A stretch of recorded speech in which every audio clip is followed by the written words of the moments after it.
Well, Relaxer Day happened, and honestly, I thought it never would. I had to reschedule my appointment 3 times. Yes, 3. I scheduled my appointment a while back for me to go when I was 12 weeks post. So 12 weeks after my last relaxer touch-up. And everything was gonna go good, but then I realized like the day before the day of my appointment, one of the two, I can't remember which one, that with what I had going on at work, there was no way I was going to make this appointment, or if I did, I was going to be scrambling and in a rush to get there, and I don't like doing that. Like, because then I feel like you start driving crazy and you start stressing out, and I'm just like, no. So I rescheduled my appointment for the following Friday. It was a good call because I would have been scrambling to get there. Well, lo and behold, the next Friday, during the time I would be traveling and at my appointment, it was snowing. And in North Carolina, you can have 2 types of snow. One is just snow flurries that come down, doesn't stick to anything. And it's like, oh, it's snowing, isn't it pretty? And then you have the other kind of snow, which is it actually sticks to the ground. This was the kind of snow that stuck to the ground. We got, in my area, like 2.5 inches. It all came down during the time of my appointment. So I was like, I ain't going out there. So I rescheduled my appointment for the next day, for Saturday. Now, here in North Carolina, sometimes you can have where the snow will come down. One day you get a few inches, but then the next day it starts to melt. Particularly if it warms up and the sun is shining, you can have a lot of melting and then you're good. This was not one of those days. It was below 40 degrees. The sun did come out, but this is my first snow in this neighborhood, and I didn't realize that my street gets very little sun. So things were not melting. They were still sitting kind of snowy and frozen. We also deal with ice because snow will start to melt, or you'll get sleet on top of the snow and then you get ice. So I had rescheduled my appointment from the Friday that it snowed to the next day, that Saturday afternoon, realized I wasn't going anywhere. So I rescheduled for then the next Friday. So the next Friday was yesterday, as of the taping of this video, and all good. Go out to my car, start my car, and my car goes woo woo woo woo woo woo woo woo. My car battery died. Was able to get my mom to let me borrow her car. Went to get my appointment, and the car battery's been changed. It's all good, but I was like, something is trying to keep me from getting my hair done. Now, when I got to the salon, my stylist did have a walk-in that came in that she took and was finishing up her hair. And then after she was done, I was able to get in her chair. She took a look at my hair. She was like, hey, your hair looks like it's gotten a lot longer. I was like, it has. Honestly, I'm not sure what has exactly contributed to the hair growth that I have experienced. I mean, I've been taking hair vitamins. I have been just washing and deep conditioning my hair. I have been trying to wear my hair up a lot more when I'm not going out and about. I haven't been styling my hair too much, so just kind of letting it hang like this, which sometimes looks good and sometimes it doesn't. So I haven't been using a lot of heat on my hair other than blow drying my hair. Like, I haven't been flat ironing or curling my hair. So I think just being kind of low maintenance with my hair has really helped a lot. So she based my scalp. She put some of the products she used to base my scalp on the length of my hair to help protect it from relaxer runoff.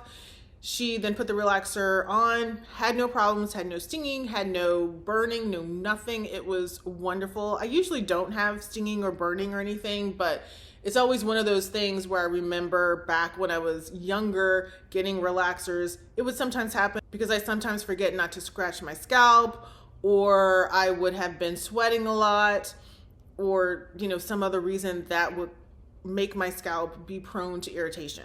She then rinsed the relaxer out, neutralized my hair, and then washed my hair, took me back to her chair. She blew out my hair, and that was it. She didn't really put much product on my hair. Usually it's just a little something to help protect from the heat. And this is my hair. Actually, I'll show you a clip. This is my hair the day after my appointment. I haven't done anything to my hair other than I put the TGIN Buttercream Daily Moisturizer on, particularly on the bottom half of my hair, and then I put the TGIN Argan Hair Serum as a sealant on top, and then I wrapped my hair last night, and this is just what it looks like the next day. So the appointment was good, uneventful. Oh, she did trim my ends when I was in the chair and she was finishing up blow drying my hair. I asked her, like, how do my ends look? And she said, I was literally about to talk to you about that. She's like, let's go ahead and do a trim. So she trimmed my ends a little bit. I lost a little bit of length, I think, but I don't care because my hair is getting kind of long and I'm kind of getting to the point, do I want to keep it this long? Do I want to keep going and seeing how far I can let it grow? Or do I want to start cutting it so it's like this length or something? I don't know. My next appointment, I haven't scheduled it yet, but I'm hoping it will be 12 weeks from now. We shall see. Because you never know. It might snow again or something. I plan to continue using a lot of the same products and techniques and things that I have been using this relaxer stretch for the next one. So I've been using a lot of moisturizing products in my shampoos, my deep conditioners, making sure that I'm moisturizing and sealing my hair at least once during the week. So typically it's the day of washing my hair, I will moisturize and seal. And then I haven't really had to do much of it in the days following until I get to my next wash day. There might be like one day towards the end of that week that I might feel like, okay, my hair needs a little bit more moisture, but my hair's actually been maintaining moisture. I've been saying that word a lot, really well lately. And I think it's just the products that I'm using and the fact that I don't use a lot of heat. During the first like half of my relaxer stretch, because I stretch around 12 weeks, so that is about 3 months. So usually for the first month and a half, I will roller set my hair to dry it. And so I'll put the rollers in, sit under my hooded dryer, and then wrap my hair so that the curls kind of smooth out a bit, and then go about my week. The second half of my stretch, I've been blowing out my hair, and I've been using my Shark Flex Style to do that. And let me tell you, I love that thing. I love that blow dryer, okay? I got the comb attachment.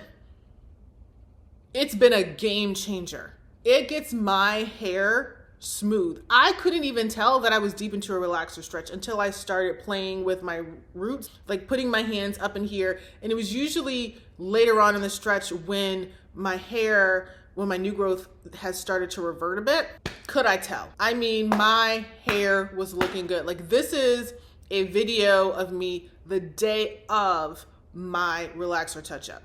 And I'm 14 weeks post.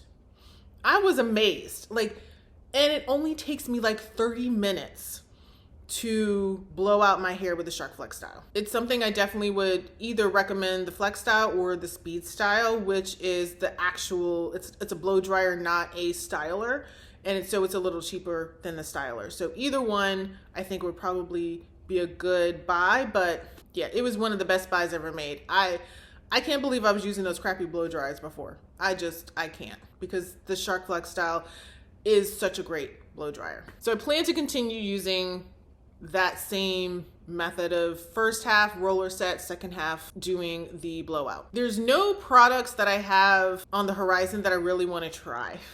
I think I need to do a little research and see what's out there. I've kind of thought maybe, I can't even remember what it's called, but it's a Brigio deep conditioner. Hold on, let me see what it's called. It's the Brigio Don't Despair Repair Deep Conditioning Mask. So I have thought about trying that out. It's kind of expensive. I mean, it's like almost $40 for an 8-ounce jar. So it ain't cheap, but I've heard really good things about it. It's good for protein moisture balance. I don't know if I will spend that kind of money on it because the deep conditioner that I use right now works really well, which is the TGIN RepairX Deep Hydrating Hair Mask. That works great for my hair. I have no problems with it. There are no shampoos or anything that I'm looking to try out because I'm really happy with the ones that I kind of have in rotation. I have a whole video about all the shampoos that I use, so I'll link that for you so you can see which ones I'm talking about. The one product that I might go ahead, spend the money to get and try out is actually from TGIN, which is one of my favorite hair brands. And it is the Miracle Styling 3-in-1 Heat Protectant Spray. Now, I've been using the Mael Mangongo Oil Thermal and Heat Protectant Spray. I love it. I've still got like 4 bottles left of it. I have no problems with it. It hasn't done anything bad to my hair. But I realized I don't have like a backup heat protectant. And pretty much every hair product I have a backup. I have something else that I know my hair likes and I can use if I can't get my hands on the one that I tend to use the most. That is my go-to. So this heat protectant, I think they launched it last year because they launched a line of different stylers and this was one of them. And it's supposed to prep and protect silky looks with a 3-in-1 heat protectant spray. It's got jojoba oil, almond oil, avocado oil in it, all to condition and safeguard the hair against intense heat of flat irons, curling wands, and blow dryers. And it claims to help seal in moisture, prep hair for heat styling, smooth hair, and add shine. So that might be something that I try, and I'm trying to see like how much is it? It's $14 roughly, depending on where you get it from. And I think that's right in line with the Mael heat protectant that I use. So I'm expecting my next relaxer stretch to be pretty uneventful. So if you want to follow along and know what's going on with my hair during this relaxer stretch, I will tell you Instagram is not going to be the place to find me.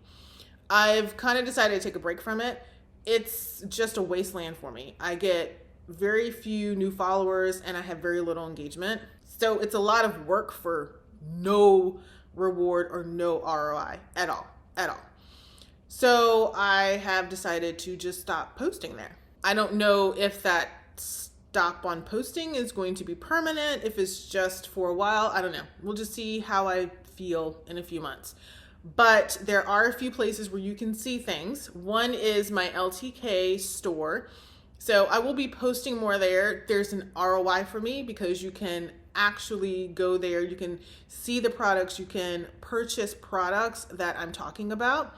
So definitely make sure to follow me on my LTK. I will link that for you below. And then the other places I'm still posting on Facebook because I have more of an ROI there than I do Instagram. So you can follow me on my Facebook page where I will share products. I will share videos and photos of my hair. I will share little tidbits and tips, and I even share stuff on my blog.